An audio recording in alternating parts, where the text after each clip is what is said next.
चंपक की कहानियाँ। एक नगर में राघव नाम का एक बेहद अमीर और सफल मूर्तिकार रहता था। वह मिट्टी और पत्थरों से ऐसी सजीव मूर्तियां बनाता था कि देखने वाले दंग रह जाते थे। राघव को अपनी कला पर बहुत घमंड था। वह खुद को शहर का सबसे श्रेष्ठ व्यक्ति समझता था और हर समय इसी ताक में रहता था कि लोग सिर्फ उसी की तारीफ करें।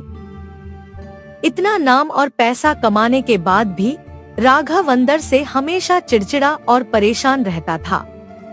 उसे हमेशा डर लगा रहता था कि कोई दूसरा कलाकार उससे आगे न निकल जाए।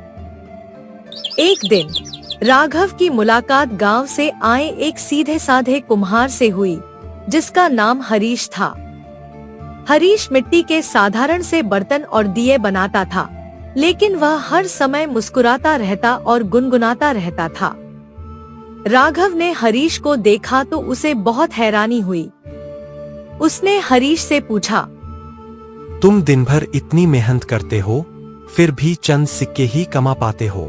तुम्हारे पास न तो बड़ा घर है और न ही मेरी तरह प्रसिद्धि, फिर तुम इतने खुश कैसे रह लेते हो? हरीश ने बड़ी विनम्रता से जवाब दिया, हुजूर, मैं अपनी बनाई हर चीज में अपनी आत्मा डाल देता हूँ। जब कोई मेरे बनाए घड़े से ठंडा पानी पीकर तृप्त होता है, तो उसकी दुआएं ही मेरी असली कमाई होती है। मैं कल की चिंता नहीं करता, बस आज में जीता हूँ। राघव को हरीश की बातें बहुत साधारण लगी और उसने उसका मजाक उड़ाते हुए कहा, तुम्हारी इस छोटी सोच की वजह से ही तुम जिंदगी भर गरीब रह जाओगे। कुछ दिनों बाद शहर में एक बहुत बड़ी कला प्रदर्शनी का आयोजन हुआ। राघव ने अपनी जिंदगी की सबसे बेहतरीन और सुंदर मूर्ति वहां रखी। उसे पूरा भरोसा था कि प्रथम पुरस्कार उसी को मिलेगा। लेकिन जब नतीजों की घोषणा हुई तो सबको हैरान करते हुए जजों ने हरीश के बनाए मिट्टी के एक अनोखे और बेहद उपयोगी कलात्मक बर्तन को पहला पुरस्कार दे दिया। जजों का कहना था कि राघव की मूर्ति में कला तो थी, लेकिन हरीश के बर्तन में आम लोगों के लिए प्यार और उपयोगिता थी। राघव का घमंड चूर चूर हो गया। वह गुस्से और ईर्ष्या में जलने लगा।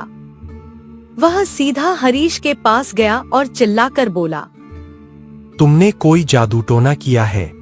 मेरी इतनी कीमती मूर्ति तुम्हारी इस मामूली मिट्टी के सामने कैसे हार सकती है? हरीश ने शांत रहकर राघव का हाथ थामा और उसे एक आईने के सामने ले गया। हरीश बोला, राघव भाई, गुस्सा मत कीजिए। आपकी कला अद्भुत है, उसमें कोई कमी नहीं है। कमी आपके मन में है। आप मूर्तियां तारीफ और इनाम पाने के लिए बनाते हैं, जबकि मैं बर्तन लोगों को खुशी देने के लिए बनाता हूँ। जब तक आपका मन ईर्ष्या और अहंकार से भरा रहेगा, आपको कभी सच्ची खुशी और शांति नहीं मिलेगी। राघव ने आईने में अपना गुस्से से लाल चेहरा देखा और फिर हरीश के शांत चेहरे को देखा। उसे अपनी गलती का एहसास हो गया।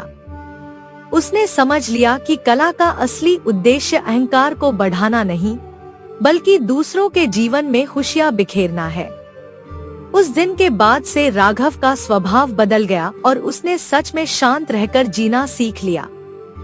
सच्ची खुशी और सफलता तब मिलती है जब हम अपने काम को बिना किसी घमंड के दूसरों की भलाई और निस्वार्थ भाव से करते हैं।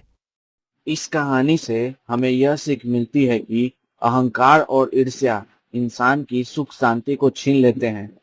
अगर ये कहानी आपको अच्छी लगी हो तो इस चैनल को सब्सक्राइब और लाइक करना ना भूले, ताकि नई कहानी आए तो आपको पता चल सके।